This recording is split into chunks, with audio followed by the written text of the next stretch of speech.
деструктивті діни ағым мүшелерінің алды 8-9 жыл бұрын санасы буланған азаматтар ғой. Сол азаматтарды райынан қайтарудың өзі қиын болып тұр. Ал енді осы шаңырақта дүниеге келіп, шаранасынан шайқалып, бесігінен бұзылған азаматтардың ертеңі қалай болмақ? Байқап отырсақ, соны деструктивті ағым өкілдері алғаш пайда болған кезеңнен бастап есептесек, қазір екінші буын, үшінші буын келе жатыр. Бұлардың екінші буындары идеологиялық майданға араласты десе болады. Уағыз насихатқа кірісті, белсенді әрекеттерге кірісті. Кейбіреуінің сол екінші буынның балалары, кейбіреуінің бірінші буынның балалары деп айтайық. Бірте-бірте буын саны ауысып, осылайша жаңағыдай көбейіп келе жатыр. Соның ішінде жаңа сіз айтқандай, бірінші кезекте кәмелетке толмағандар. Біз мынау ересек теріс ағым өкілдерін маргиналдық топтарға жатқыза аламыз. Маргиналдық қайтарудан бұл мына діни құндылық тұрғысынан. Бұлар бір жағынан жартылай мына кеңестер одағының соңғы жылдарын көрген, тәуелсіздіктің алғашқы жылдарын көргенде, сол кездің құндылықтарын бойына сіңірген, екінші аяқтарымен бұлар мына салафилік идеологияның ықпалында тұр, алаңында тұр. Яғни бұл межелік топтар, екеуінің аралығында тұрғандар.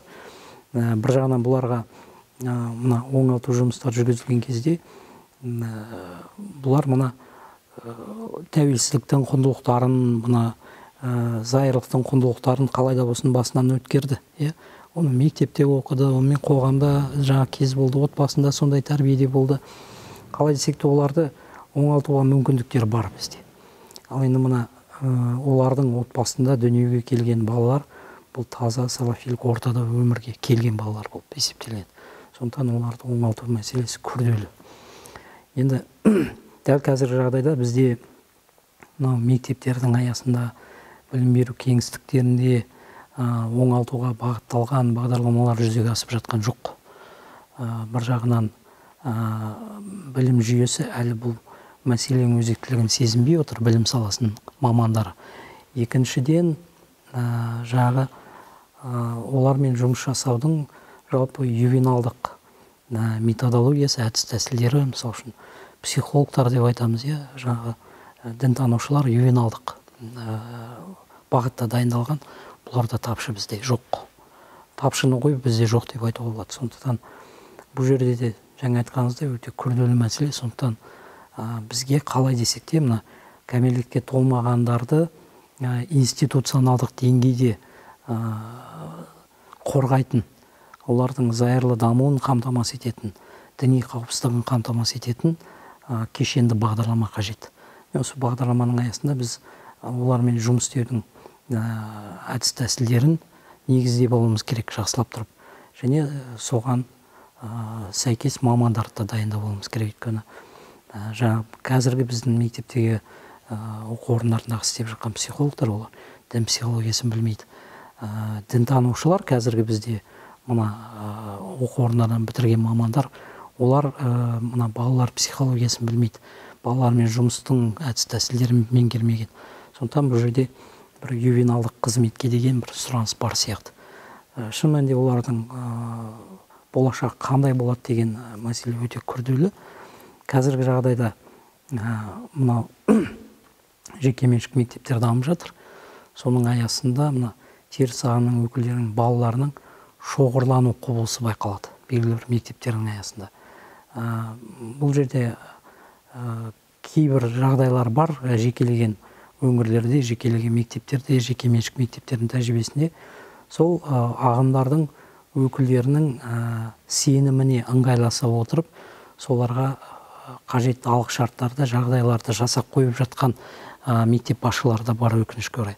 Сондықтан мынау жекеменшік балабақша, жекеменшік мектептер ашу мәселелерін, олардың қызметін мемлекет тарапынан бақылау, қадағалау жүйесін арттыру қажет. Өйткені мемлекеттік мектептер мен балабақшаларға қандай талаптар қойылса, жекеменшік балабақша мен мектептерге де тура сондай талаптар қойылу керек те, мемлекет әрқашан ол жерде болып жатқан процестің бәрін бақылауда ұстау керек. Және ең бастысы сол жердегі оқу тәрбие мазмұнын сапасын арттыру, тәрбие сапасын арттыру, мына білім стандарттарының толыққанды жүзеге асуын қамтамасыз етуді біз атқаруымыз керек. Болмаса біз ұтыламыз ертеңгі күні.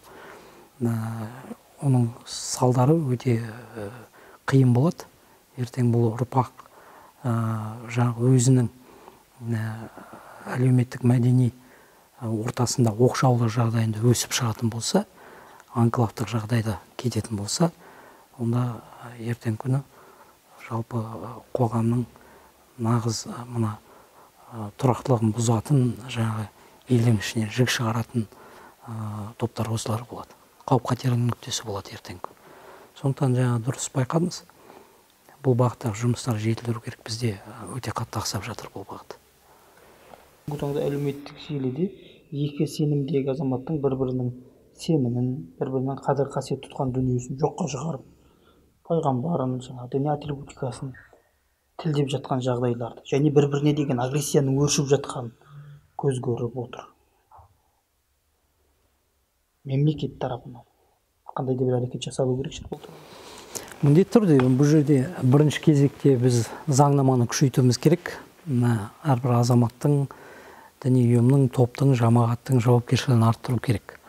Қандай да болсын адамның діни сеніміне жаңағыдай шабуыл жасалатын болса, нұқсан келтірілетін болса, оған тіл тигізілетін болса, ол адамға жауапкершілік белгілену керек. Енді бұл жерде енді екі фактор бар. Біріншісі сол заңнаманың сапалы болуы, осы бағыттарда санкцияның нақты болуы, яғни олқылықтардың болмауы, яғни заңнамадағы. Екінші, билік органдарына мықты болу. Билік органдары жаңағы ешкімді дініне қарай, сеніміне қарай алаламай, талапты бәріне бірдей қою керек. Болмаған жағдайда онда қоғамда әртүрлі шиеленістер орын алатын болады.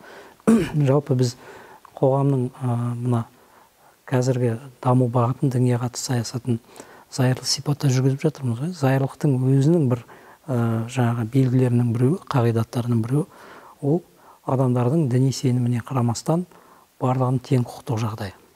Осы теңдікті қамтамасыз ету үшін ең бірінші кезекте азаматтардың барлығының құқықтарымен бірге жауапкершіліктерін де арттыру қажет заңнаманың аясында. Сонан кейін екінші кезекте бұның барлығы енді адамдардың мәдени деңгейін көрсетеді. Сондықтан қай діннің өкілі болсын, немесе дінге сенбесін, ең бірінші кезекте ар-ождан бостығын құрметтеу, бұл әр адамның өзінің жалпы мәдениетінің сапасын көрсетеді. Сондықтан халықтың, тұрғындардың мәдени деңгейін арттыруымыз керек, сауаттылығын арттыруымыз керек. Ең бірінші кезекте зайырлы мәдениет деп айтамыз. Зайырлы мәдениетімен осы мына білімін арттыру, ақпараттандыру өте маңызды. Бізде қандай да болсын діннің өкілі екінші бір діннің өкіліне тіл тигізбеу керек. Немесе адамдар өзінің қоғамда өзінің атеист ретінде таныстырылуы, тағы басқалары агностик ретінде таныстырылуы қудаланбау керек, немесе оған қарсы бір агрессия тудырмау керек. Яғни сенім еркіндігінен әртүрлі наным, сенім формаларының мойындалуы, әртүрлі діни бірегейлік формаларының мойындалуы және олардың бір-біріне деген сыйласымды қарым-қатынасы болу. Толеранттылық деп айтамыз, біз жиі толеранттылықты көп жағдайда ғылыми орта, сарапшылық ортаның өкілдері тар ауқымда қарастырып жатады, оны төзімділік деп. Төзімділік ол бір күн төзім, екі күн төзім мүмкін, үшінші күні адам бәрібір де төзімділігі таусылады. Толеранттылықты сол себепті төзімділік деп аудара алмаймыз. Оны өзара сыйласымдылық деп аудару керек. Яғни әрбір азамат діни сеніміне қарамастан бір-біріне сый құрмет көрсетсе, міне сол кезде ғана үйлесімді қарым-қатынас болады.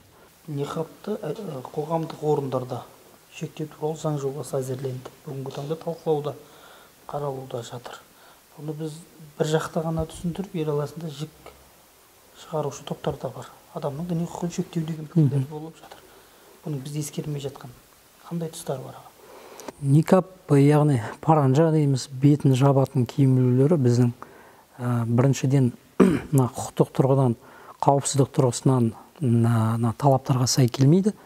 Өйткені біз қазіргі жаһандану жағдайында барлығымыз білеміз, қауіпсіздік тұрғысынан алып қарайтын болсақ, адамдардың бет әлпетін біз көріп отыруымыз керек. Мынау көшеде бізде байқасаңыз, қауіпсіздік тұрғысынан камералар да орнатылады, қоғамдық орындарда камера орнатылады. Бұның барлығы тектен тек емес қой. Бұның барлығы ең бірінші қоғамдық қауіпсіздікті қамтамасыз ету. Яғни қандай адамдар құқық бұзып жатыр, қандай адамдар жаңағыдай қатер төндіруі мүмкін, соның алдын алу мақсатында.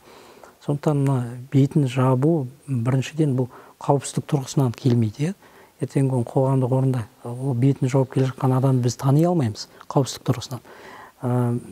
Екіншіден ол дәл сол никап паранжаны пайдаланып ертеңгі күні террористік топтарды өзінің лаңкестік әрекеттерін жасап кетуі мүмкін. Мысалы үшін оның ішінде паранжаның ішінде еркек те кетіп бара жатуы мүмкін. Біз қайдан білеміз, мәселен. Сондықтан бұл осы тұрғыдан да жаңағы талап ережелерге мына бүгінгі заман талабына сай келмейді. Екінші бұл құндылықтар тұрғысынан, мәдениет тұрғысынан. Бұл қалай десек те бізде қоғамда әлеуметтік құндылықтар деген бар. Бұл әлеуметтік құндылықтар негізінен мына халықтың жаңағы көпшілігінің басым бөлігінің ұстанатын және соны қадір қасиет тұтатын құндылықтары, жоғары бағалайтын құндылықтар. Бізде Қазақстандағы негізгі құндылықтар біріншіден бұл жалпы адамзаттық құндылықтардың негізінде, сонан кейін қалай да десек те біздің жаңағы қоғамда басымдық алып отырған қазақ халқының құндылықтары негізінде қалыптасқан. Ал енді қазақтың мәдениетіне сәйкес алып қарайтын болсақ, бетін жауып жүру деген біздің тарихымызда да болмаған, мәдениетімізде болмаған. Қазақтың қыздары бетін жауып, жалпы қазақ ұлтының өкілдері бетін жаппаған. Қазақта жаңа бата бергенде де сөз бар ғой, оның бәрі мынау мақал мәтел баталардың бәрін алып қарайтын болсақ, ол көне тарихымызды көрсетеді, баяғы мәдениетімізді көрсетеді. Қазақта жаңағы маңдайың ашық болсын, жүзің жарқын болсын деп бата береді, мысалы үшін, яғни әрқашанда беті ашық. Адамның көзіне қарап, бетіне қарап, оның қандай адам екенін аңғаруға болады, оның жақсы ниетпен келген, жаман ниетпен келгенін аңғаруға болады, жаңа бет әлпетіне қарап. Сондықтан бет жүзін жасырмаған қазақ. Бұл қазақ мәдениетіне мүлдем сәйкес келмейді. Және паранжа, никапты дінмен байланыстырып отырған топтарда мен ойлаймын, олар да қателеседі. Бұл жерде оның исламмен ешқандай байланысы жоқ. Бұл арабтардың жаңағы үнемі үздіксіз киіп келе жатқан ұлттық киімдер, дәстүрлі ұлттық киімдер. Яғни ол бірінші кезекте климаттық, ландшафттық жағдайларға байланысты. Мысалы үшін жаңағы арабтардың өмір сүріп жатқан территориясын алып қарайтын болсақ, ол жаңағы құмды жерлер, жаңағы үнемі құм борап тұратын жерлер. Тіпті мынау құм дауылдар болған кезде бір бархан дейміз, құм тауларды екінші жерге көшіріп тастайтын жағдайлар бар. Осы жерде адамның құлағына да, мұрнына да, көзіне де барлығына құм кіріп кетпесін деген ниетпен киетін киім ғой. Бұны алып келіп жаңағы діни тұрғыдан ұсынып әкеліп тықпалап жату, ол қазақтың салтына да, дүниетанымына да, мына табиғатына да, климатына да, ландшафтына да мүлде сәйкес келмейді. Сондықтан бұл жат нәрсе. Республика көлемінде сараптама жасап отырсыз, қарап отырсыз, көріп отыр. Қызылорданың діни ахуалына әлеуметтанушы ретінде қалай баға бересіз? Қызылорда облысында діни ахуал басқа облыстармен салыстырғанда күрделі емес, аса бір өзекті мәселелер ерекше назарда тұрған жоқ. Біз білеміз, батыс өңірлерінде жағдай күйіп тұр. Оңтүстіктің мына Түркістан облысы, Шымкент, Жамбыл, Алматы облыстарында жағдай күйіп тұр. Әрқайсының өзінің спецификалық ерекшеліктері бар, дегенмен көлемді деген, өзекті деген проблема анық көрініп тұр. Олармен салыстырғанда Қызылорда облысының жағдайы кішкене жақсылау деп айтуға болады. Енді бұл жерде әртүрлі себептер бар. Проблема да жоқ емес. Дегенмен бұл жердегі мына қазақтың мына мәдениетінің, салт дәстүрінің орныққандығы, тұрғындарының мына этникалық құрамы негізінен қазақ ұлтының өкілдерінің тұруында да, ақсақалдар институтының, аналар институты, әжелер институтының жақсы сақталуында да бұл артықшылық деп білуге болады. Міне дінге, теріс ағымдарға қатысты бір иммунитет бар, қалай десек те. Бәрі өңірлерде бар, бірақ бұл Қызылорда облысында ерекше.